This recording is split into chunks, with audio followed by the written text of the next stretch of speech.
Hello friends, तो चलिए हम लोग गिट के कोर्स को थोड़ा सा आगे बढ़ाते हैं। और देखिए, अभी तक अगर आपने गिट के हमारे पूरे प्लेलिस्ट को एक्सेस नहीं किया है तो इसको आप यहाँ से यार एक्सेस कर लो। ये बहुत ही ऑसम सीरीज़ हमने बनाई है, बिलीव में आप बहुत अच्छी तरह से गिट को सीख जाओगे। तो अभी तक हमने 15 वीडियोज़ अपलोड कर दिए थे, तो मेक श्योर कि आप ये सारे वीडियोज़ देखो। ओके, आज हम समझने वाले हैं डाट गिट इग्नोर, या हम गिट में किस तरह से फाइल्स को इग्नोर करते हैं। तो उसके लिए आप यहाँ पर देखिए, होता क्या है, जब आप प्रोजेक्ट बनाते हो तो जो आपका प्रोजेक्ट होता है, हो सकता है वो लॉग मेंटेन कर रहा हो या कुछ अननेसेसरी फाइल्स भी जनरेट होती हैं कभी कभी। तो क्या होता है, जैसे आपने देखा होगा, जब आप विजुअल स्टूडियो कोड पर प्रोग्राम को रन करते हो तो वो क्या करता है, एक डॉट वीएस कोड का फोल्डर बनाता है ना। और इसी तरह से मान लीजिए आपके प्रोजेक्ट में कई सारी जार फाइल्स हैं, वेयर फाइल्स हैं, या ईआर फाइल्स हैं, कुछ भी फाइल्स हो सकती हैं, लेकिन आप इन फाइल्स को ट्रैक नहीं करना चाहते। इन फाइल्स को ट्रैक करने का कोई मतलब भी नहीं है ना, क्योंकि इसमें कुछ कोड नहीं होता है। जैसे आपने देखा होगा, लॉग फाइल जो होती है वो बेसिकली क्या, लॉग मेंटेन करने के लिए होती है। तो उन फाइल का कंटेंट अगर चेंज भी हो रहा है तो हमारे प्रोजेक्ट से ज़्यादा मतलब उनको होता नहीं है। तो हम उनको ट्रैक करके करेंगे क्या, क्योंकि उनमें जो चेंज हो रहा है उस चेंज से हमें मतलब ही नहीं है। तो इस सिचुएशन में हम क्या कर सकते हैं कि अपने प्रोजेक्ट के कुछ फाइल्स को, जिन फाइल्स का कंटेंट चेंज हो रहा है लेकिन हमसे उनसे कोई मतलब नहीं है, तो उन फाइल्स को हम लोग इग्नोर कर सकते हैं, उन फाइल्स को हम ट्रैक ना करें। जैसे जब पहली बार हम लोग कोई फाइल्स बनाते हैं यहाँ पर, तो गिट क्या बताता है, ट्रैक करना स्टार्ट करता है, बताता है कि आपने उन फाइल्स को ट्रैक नहीं किया है। जैसे मान लीजिए मैं यहाँ पर एक फाइल बनाता हूँ, file1.txt। तो हमने एक फाइल बना ली। अब अगर मैं इसको गिट रिपोजिटरी बना दूँ गिट इनिट लिख करके, और अगर मैं गिट स्टेटस लिखूँ, तो देखिए हमारा गिट बता रहा है कि जो आपकी file1.txt है ये एक अनट्रैक्ड फाइल है। तो गिट हमें बताएगा, है ना। और अगर मैं इसको मान लीजिए ऐड करके कमिट भी कर दूं, और उसके बाद अगर मैं इस फाइल को मॉडिफाई करूं, तो भी हमारा गिट हमें बताएगा कि आपने file1.txt को मॉडिफाई किया है ना। लेकिन ऐसी फाइल जिससे हमें कोई मतलब ही नहीं है, अगर उसका कंटेंट चेंज हो रहा है, वो ट्रैक हो रही है कि नहीं हो रही है, हमें कोई मतलब नहीं है ऐस उन फाइल से, तो हम उन फाइल्स को इग्नोर कर सकते हैं। गिट हमें हमारी उन फाइल्स के बारे में कोई भी इंफॉर्मेशन नहीं देगा। जैसे यहाँ पर file1 के लिए भी दे रहा है कि ये एक अनट्रैक्ड फाइल है, लेकिन कुछ ऐसी फाइल जिनको हम इग्नोर कर देंगे, उन फाइल्स को नहीं बताएगा कि वो एक अनट्रैक्ड फाइल हैं। या जब भी हम उन फाइल में कुछ भी चेंज होगा ऑटोमेटिक, या मैं चेंज कर रहा हूँ, तो भी वो नहीं बताएगा कि आपने फाइल को मॉडिफाई किया।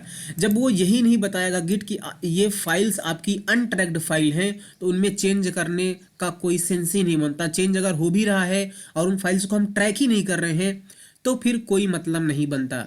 तो ओवरऑल बात यह है कि अगर हमारे प्रोजेक्ट में कोई अननेसेसरी फाइल्स हैं जिनका हमें हमारे प्रोजेक्ट से ज़्यादा मतलब नहीं है, लेकिन उनका कंटेंट कभी कभी चेंज हो रहा है, जैसे लॉग फाइल होती है, अक्सर उसका कंटेंट चेंज होता रहता है जब भी आप प्रोग्राम को रन करते हैं, तो उसके कंटेंट से हमें कोई मतलब नहीं है। तो हम क्या कर सकते हैं, उस फाइल को इग्नोर कर सकते हैं। हम अपने गिट को बोल सकते हैं कि इस फाइल को आप ट्रैक मत करो, कुछ भी मत करो आप। तो ऐसा हम कैसे करेंगे? ओके, तो ऐसा करने के लिए देखिए, हमने यहाँ पर एक फाइल बना लिया है। तो आपको क्या करना पड़ेगा कि आपको एक डॉट गिट इग्नोर नाम से फाइल बनानी पड़ेगी। तो फाइल बनाने के लिए मैं वही कमांड यूज कर लेता हूँ, टच, और लिखना पड़ेगा डॉट गिट इग्नोर, IGNORE। इस तरह से आपको एक फाइल बना लेनी है। तो जैसे ये फाइल आपने बना लिया, तो इस डॉट गिट इग्नोर फाइल के अंदर उन सारी फाइल्स का नाम लिख देना है जिन फाइल्स को आप ट्रैक नहीं करना चाहते। ओके, तो जैसे अभी हमने file1.txt बनाया, गिट इसे चलाया, तो बता रहा है कि ये एक अनट्रैक्ड फाइल है। मान लीजिए मुझे इस file1.txt को अगर ट्रैक नहीं करना है, तो इस file1.txt का नाम हम इस डॉट गिट इग्नोर फाइल में रख देंगे। और अब अगर मुझे वैसा करना है तो मैं क्या करूँगा, मैं अपनी इस डॉट गिट इग्नोर फाइल को ओपन करूँगा और इस फाइल का नाम लिख दूंगा यहाँ पर file1.txt इस तरह से, और इसको मैं सेव कर दूंगा। ओके, जैसे ही मैं देखिए सेव करूंगा, तो जो पहली बार हमने गिट स्टेटस कमांड चलाया था, तो बता रहा था कि जो file1.txt है वो एक अनट्रैक्ड फाइल है। लेकिन जैसे ही हमने file1.txt co dot Git ignore file में रख दिया, तो अब ये नहीं बताएगा कि ये एक अनट्रैक्ड फाइल है। और फिर से मैं गिट स्टेटस कमांड चलाता हूँ, आप देखिए कि अनट्रैक्ड फाइल में अब वो बता रहा है कि डॉट गिट इग्नोर ही फाइल है, लेकिन जो पहले बता रहा था कि फाइल वन डॉट टी एक अनटैग्ड फाइल थी, अब उसको वो नहीं बता रहा है। तो इस तरह से जिस भी फाइल को आप ट्रैक नहीं करना चाहते, तो आप क्या करिए, एक डॉट गिट इग्नोर नाम से फाइल बनाइए, उस फाइल के अंदर उसका नाम लिख दीजिए, है ना। तो जैसे मान लीजिए आपके पास यहाँ पर कई सारे फाइल्स हो सकते हैं, जैसे मान लीजिए let's say jar one dot jar file एक बना लीजिए, एक जार फाइल बना लीजिए, है ना, एक वेयर फाइल बना लीजिए। मान लीजिए अगर किसी वजह से भी अगर आपके प्रोजेक्ट में है तो आप नहीं चाहोगे कि हम इन सारी फाइल्स को जनरेट करें, या मान लीजिए आप एक जार टू फाइल बना लीजिए इस तरह से, है ना। तो आपने इस तरह से फाइल्स कुछ बना ली, अब आप नहीं चाहते कि जो ये जार वन जार टू है या वेयर वन फाइल है इनको मैं ट्रैक करूं, तो आप क्या करेंगे, इन फाइल्स का नाम इस गिट इग्नोर फोल्डर के फाइल के अंदर रख देंगे। अगर अभी मैं गिट स्टेटस कमांड चलाऊं तो ये सारी फाइल्स को बताएगा। देखिए कह रहा है कि जो जार वन है, जार टू है, वेयर वन है, ये अनट्रैक्ड फाइल है, लेकिन मुझे इन्हें ट्रैक नहीं करना है, तो हम लोग क्या करेंगे, इनका नाम लिख देंगे यहाँ पर। तो क्या लिखेंगे, jar one dot jar, jar to dot jar, और इसी तरह से हम लोग लिख देंगे वेयर वन डॉट वेयर, और इनको मैं इस तरह से सेव कर दूंगा। और जैसे ही मैंने सेव किया और उसके बाद अगर मैं गिट स्टेटस कमांड चलाऊं तो देखिए अब वो नहीं बता रहा है कि ये अनट्रैक्ड फाइल है। आपको जो कुछ भी आप इसमें एक्शन परफॉर्म करेंगे उनके बारे में आपको कोई भी इंफॉर्मेशन गिट नहीं देगा। तो आप यहाँ पर देखिए, जैसे अगर आपके पास कई सारी जार फाइल होती तो आप हर एक फाइल का नाम लिखने की बजाय आप क्या कर सकते थे, आप लिख दीजिए स्टार डॉट जार। स्टार मतलब नाम कुछ भी हो, लेकिन ऐसी फाइल जो डॉट जार से इंड हो रही हैं उन सारी फाइल्स को आप इग्नोर कर दो।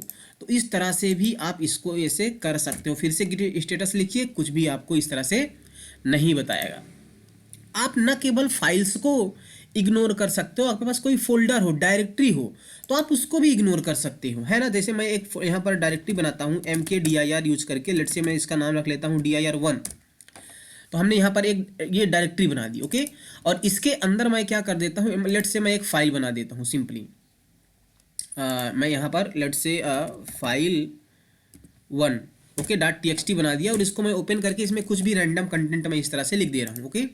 तो अगर अभी मैं गिट स्टेटस कमांड चलाऊं तो वो क्या बताएगा, वो बताएगा कि तो जब हमने गिट स्टेटस कमांड चलाया तो वो ये नहीं बता रहा है कि फोल्डर यहाँ पर डायरेक्टरी वन भी अनट्रैक्ड है। वो इसलिए क्योंकि देखिए अभी मैं क्या कर रहा हूँ, जो हमने इस यहाँ पर एक हमने फाइल वन बनाया है, राइट, और इस फाइल वन को मैं इग्नोर कर रहा हूँ। तो जो फाइल वन हमने इसके अंदर बना दिया तो गिट इसको भी इग्नोर कर रहा है। तो अभी के लिए मैं क्या करता हूँ, मैं उस कॉन्सेप्ट पर आता हूँ, लेकिन आप यहाँ पर क्या करिए, इस फाइल वन का नाम चेंज करके लेट से फाइल वन dir1 कर लीजिए। इसका नाम मैं चेंज कर दे रहा हूँ, ओके। और जब मैं उसका नाम चेंज कर दे रहा हूँ तो अब अगर मैं गिट स्टेटस कमांड चलाऊँ तो वो बताएगा कि जो dir1 है वो भी एक अनट्रैक्ड है ना। तो अब ये मुझे बता रहा है। तो अब मान लीजिए अगर मुझे dir1 को भी मतलब कि ट्रैक ना करना होता, इग्नोर करना होता, तो मैं क्या कर सकता था, इसको इस dir1 का भी नाम मैं इस अपने यहाँ पर अपने डॉट गिट इग्नोर फाइल में मैं इसका नाम लिख सकता हूँ इस तरह से। तो देखिए उसका भी हमने नाम लिख, और फिर से अगर मैं स्टेटस कमांड चलाऊं तो देखिए वो नहीं बता रहा है कि dir1 एक अनट्रैक्ड फाइल है, अभी वो नहीं बता रहा क्योंकि हमने dir1 को भी इग्नोर कर दिया। तो क्या होता है जब इसके अंदर आप इस तरह से लिखते हैं dir1, या इस तरह से आपने लिख दिया फाइल वन डॉट टी, तो जो भी फाइल जहां भी फाइल्स होंगी उन सारी फाइल्स को क्या करेगा, अनट्रैक कर देगा। तो जैसे आपको ना बताना पड़ेगा, जैसे मान लीजिए कि मैंने dir1 को इग्नोर कर दिया है, राइट। मैं एक काम करता हूँ, मैं यहाँ पर एक डायरेक्टरी और बनाता हूँ, मैं लिखता हूँ mkdir टू नाम से हमने एक डायरेक्टरी और बना दिया, और इसके अंदर मैं एक फाइल बनाऊंगा और फाइल का नाम मैं रख लेता हूँ file one dot T, okay, file one dot T. अब इस फाइल वन डॉट टी को हमने यहाँ पर भी बनाया है, तो इसको हमने यहाँ पर इग्नोर किया है। तो अगर मैं यहाँ पर गिट स्टेटस कमांड चलाऊं तो वो नहीं बता रहा है क्योंकि हमने फाइल वन डॉट टी को इग्नोर किया है।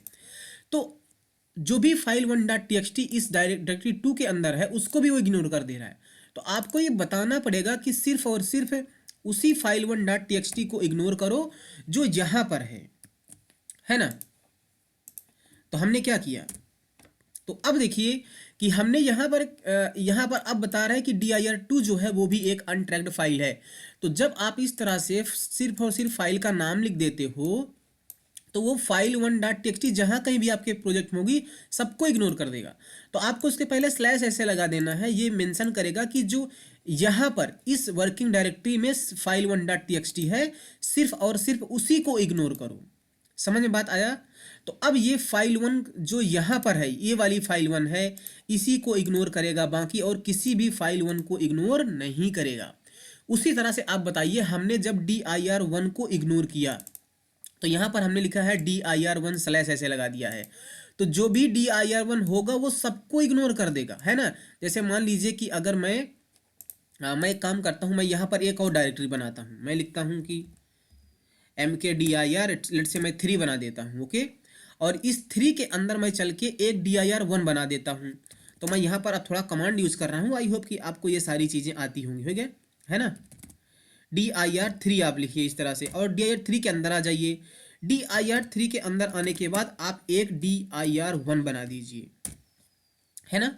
आप देखिए कि आप dir3 के अंदर आइए, यहाँ पर dir1 बन गया है। और इस dir1 के अंदर आने के बाद आप एक फाइल बना दीजिए। मान लीजिए आपने फाइल बना दिया file3 dir3 के अंदर है dir1, ओके। इस तरह से आपने फाइल बना दिया। इसमें मैं ओपन करके कुछ कंटेंट लिख दे रहा हूँ। तो अब मुझे क्या करना है, जैसे ही मैं गिट स्टेटस कमांड चलाऊंगा, लेकिन गिट स्टेटस चलाने से पहले मुझे यहाँ पर आना है, ओके। तो मैं cd ...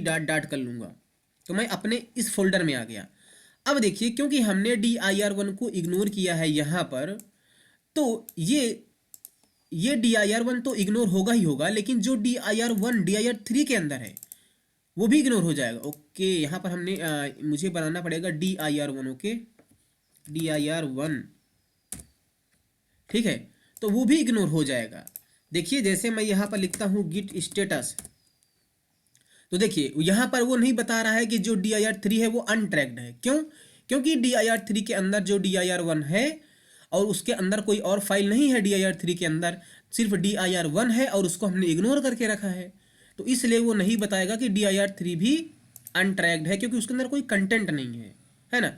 तो अगर मैं चाहूँ कि नहीं, जो सिर्फ dir1 बाहर वाला है, ये वाला, वो अगर इग्नोर हो, तो मैं यहाँ पर लगा दूंगा क्या, स्लैश।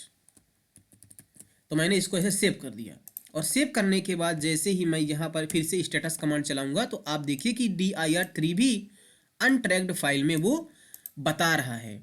अब मान लीजिए अगर आपको उस dir1 को भी इग्नोर करना है जो dir3 के अंदर है, तो आप कैसे लिखोगे? आप लिखोगे कि जो dir3 के अंदर है dir1, उसको इग्नोर कर दो, आप ऐसे लिखोगे, है ना। तो जो डायरेक्टरी 3 के अंदर dir1 है उसको भी आप इग्नोर कर दो, ऐसे, है कि नहीं।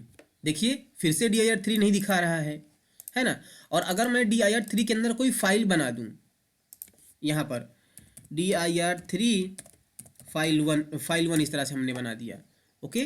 तो अब क्या dir3 को दिखाना चाहिए कि वो अनट्रैक्ड है? बिल्कुल दिखाएगा dir3 अनट्रैक्ड है। लेकिन dir3 के अंदर अगर जो dir1 है उसके अंदर अगर मैं कोई चेंज करूं तो वो नहीं दिखाएगा, क्योंकि उसको हमने .git इग्नोर में रख दिया है। तो आई होप कि आपको ये सारी चीज़ समझ में आई होंगी कि किसको अगर किस तरह से इग्नोर करना है, तो आपको उसका पाथ देना पड़ेगा। अगर आपने डायरेक्ट ऐसे लिख दिया, जैसे आपने लिख दिया ये वाला स्लैश नहीं लगाया, तो हर एक dir1 को इग्नोर कर देगा। तो इस तरह से आपको ये सारा काम करना है, ओके। तो आई होप कि आपको ये जो इग्नोर वाला कॉन्सेप्ट है ये समझ में आया होगा। देखिए मैं प्रोजेक्ट का दिखा रहा हूँ, ये प्रोजेक्ट का है मेरे। तो यहाँ पर देखिए कई सारी फाइल्स को हम लोगों ने क्या किया है, इग्नोर करके रखा है, डिफरेंट फाइल्स को, ओके। तो आई होप आपको ये सारी चीज़ समझ में आई होंगी। और अभी तक अगर आपने गिट के प्लेलिस्ट को एक्सेस नहीं किया तो करो यार, ये बहुत ही ऑसम सीरीज हमने बनाई है, okay. Thank you so much.